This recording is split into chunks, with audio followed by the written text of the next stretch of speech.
चोदे के मन बाटे बुढ़िया तोहार तनी टंगरी उठाव दुनु आपन छितार चोदे के मन बाटे बुढ़िया तोहार लार कबे से टनकल बाटे हमार चोदे के मन करे बुढ़िया तोहार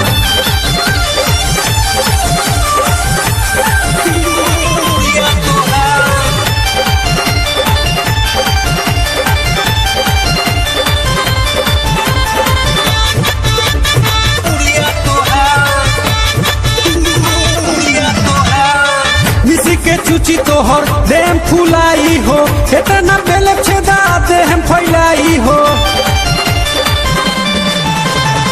मिसी के चुची तोहर देह फुलाई हो इतना बेले छेदा देह फैलाई हो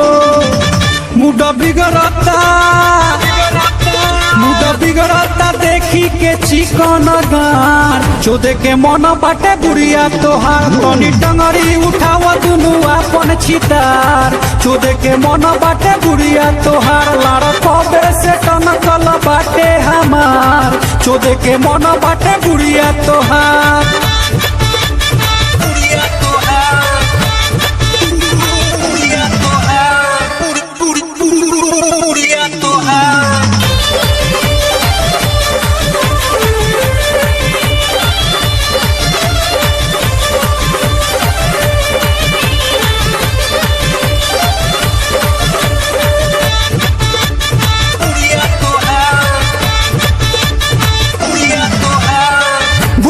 जपे लगवा जैसे हर देवता रे बुढ़के बियाह में जाला लौंडे के नेवता रे